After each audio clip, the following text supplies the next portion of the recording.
It's been 4 days since I started using the iPhone XS Max, and I got some thoughts. Some of them are good, some of them less good. Let me tell you about them.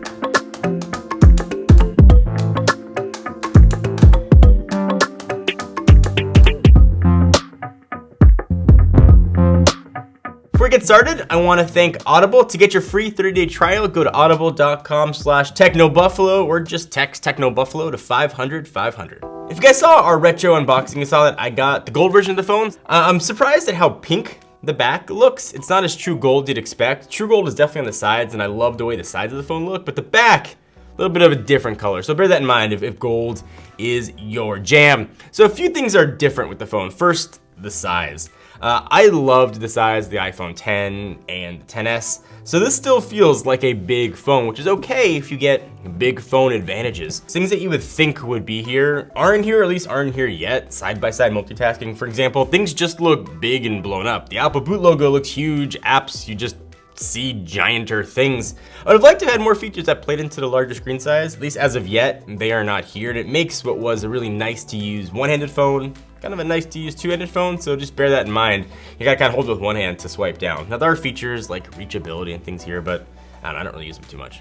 A low-key feature that Apple put into the XS and XS Max, there's a lot more band support in addition to gigabit LTE. So my parents live in between hills and I never got any cell service there, and I'm on T-Mobile. When I went to my parents' house for the first time with the XS Max, I got 4 bars of 4G. I wasn't getting like fast data speed or anything, but I could definitely make phone calls. So that was a really nice to see huge improvement. And I went to the Rams football game over the weekend, and generally, despite having full service, I can't upload pictures. It's hard for me to send tweets and that kind of thing, and I could do that without any issue with the XS Max. That was really nice to see. But again, it's gonna vary on where you live in the carrier, but at least where I am and on T-Mobile, I saw a nice difference.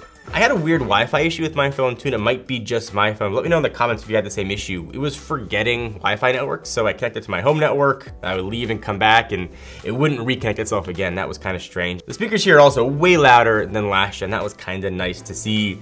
And Siri is way faster than before. It's not any better than it was before, but it is definitely faster than I've ever seen on any iPhone. It's hard to talk about battery life. In the 4 days I've been using the phone, usually I'm using it really hard. So with the caveat that I'm using the phone probably more than I would after the first 3 days, battery life seems about the same as what I got with the iPhone X. Not better, like Apple's claiming, but again, the first 3 days are usually hitting the phone pretty dang hard.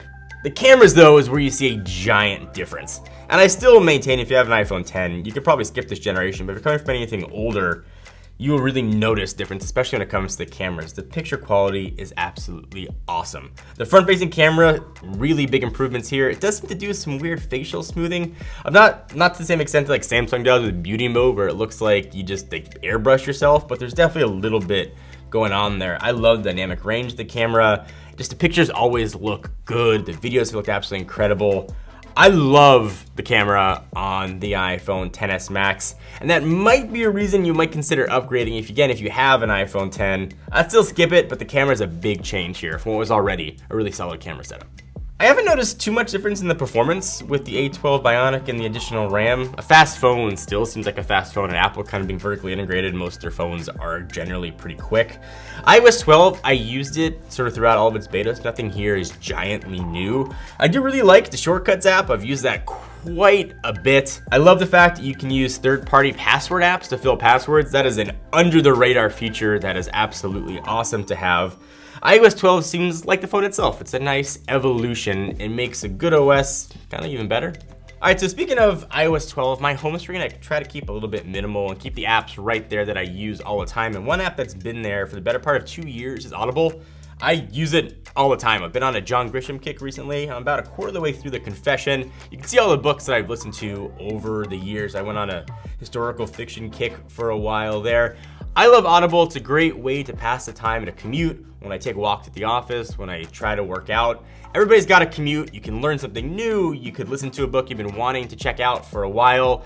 I think you guys should give it a shot and also show some support for the channel. Go to audible.com/technobuffalo, or even easier, just text technobuffalo to 500-500. You get a 30-day free trial. You can download an audiobook of your choice. You get access to 2 Audible originals. Those are exclusive Audible content created by really celebrated storytellers, thinking people like filmmakers, journalists, and kind of everyone in between. I really love Audible, and I'm not just saying that because it's sponsored the video. This is an app, again, that's legitimately been on my home screen for 2 years. I like it. Think you guys will too. Give it a shot. So a lot of things still to go through as we get to the review, but initial impressions are generally pretty positive. Nothing groundbreaking here. I wasn't expecting something huge that I didn't see before with the XS or the XS Max. It's a good phone, and it made a good phone even better, whether or not it's worth your lot of money. That is yet to be seen. Again, a full review will be coming. Let us know in the comments down below if you want to see us check out anything in particular. Until then, I am John Renger from Techno Buffalo. Talk to you guys in the next video.